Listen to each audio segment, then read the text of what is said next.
Today in Cloud Gaming News, we're going to be going over the latest games coming to GFN for this GFN Thursday. That includes 2 new EA titles, and then we're going to be talking about a Stadia update for a game that's recently released that's now getting crossplay support. But to kick things off, we're going to be talking about a recent job listing from PlayStation. This one's kind of interesting. They've recently made a posting for a senior user experience designer that's focused on what they're calling beyond console. The following is taken directly from the job listing itself. Help define the future of gaming beyond our console platforms. We are looking for an enthusiastic, hardworking senior user experience designer to provide intuitive, modern, and consistent design solutions that delight across different screens and inputs. You will partner with a cross-functional team of designers, product managers, researchers, writers, and engineers to concept, test, and craft experiences that delight our users. And if that weren't clear enough, they're also giving bonus points to applicants who have experience designing native desktop applications on Windows and Mac OS, as well as those with deep passion or knowledge of gaming or media streaming services. This certainly sounds like PlayStation's getting ready to beef up their cloud gaming service aspect, and rightfully so. They're starting to fall behind the others for sure. While the streaming experience itself has always been really good for me, they're missing a ton of what makes cloud gaming so beneficial, such as having a way to play on your mobile device. Not to mention, the UI for the PlayStation Now app on PC could certainly use some work, as it's kind of annoying to get around.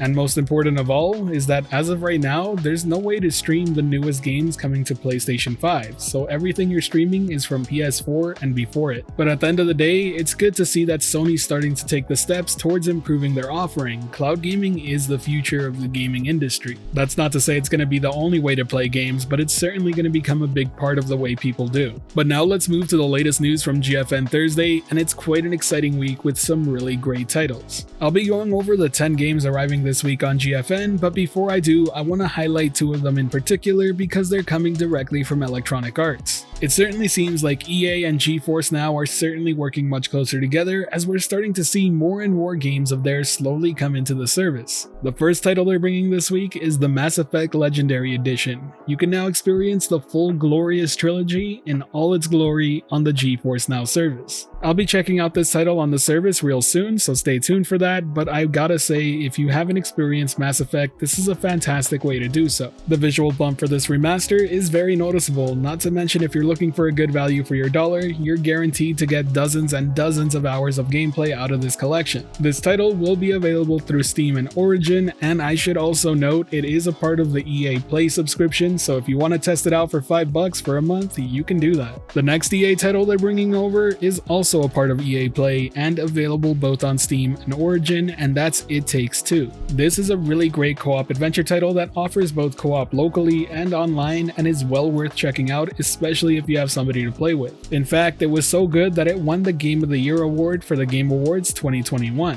What makes it even better is that it does include something called the Friend Pass, so as long as one of you owns the game, you can invite your friend to play along too. And GeForce NOW is supporting the Friend Pass system, so if you get an invite from somebody who owns it on Origin or Steam, you can actually play with them using GeForce NOW. As I stated, it's just great to see that EA and GFN are slowly building a stronger partnership together, and I cannot wait to see even more games arrive. The dream certainly being that these games launch on GFN day 1 as soon as they're released. But those 2 titles aren't everything that's coming this week. In fact, there are 8 other games in addition to them.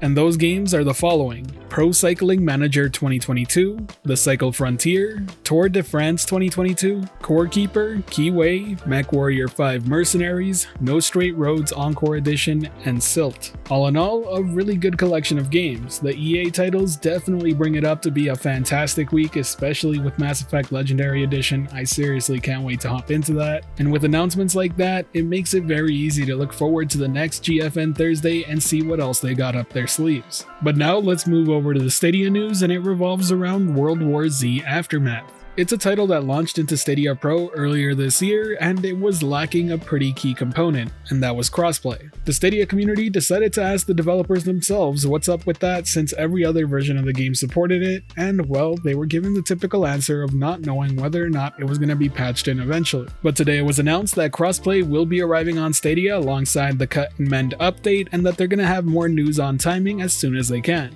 Now, one thing I found very interesting is that they announced this alongside the Horde Mode XL game game mode that's being planned for next-gen launch and PC, but there's a notable absence of Stadia on the listed platform releases for this game mode posted over on Twitter. That being said, the official Stadia community blog post does state that Horde Mode XL will arrive in a post-launch update at no additional cost. Hopefully we'll get some clarification on this real soon, but I wouldn't be too surprised if we're gonna have to wait a little bit longer for that update to come, just like the Cut and Mend update. All in all, it's great to see crossplay support coming. I'm sure any Stadia player who's currently playing on that will definitely look forward to it, and I'm also hoping that more games will follow suit and patch crossplay support in, or additional DLC and content that are lacking on the Stadia versions of their game.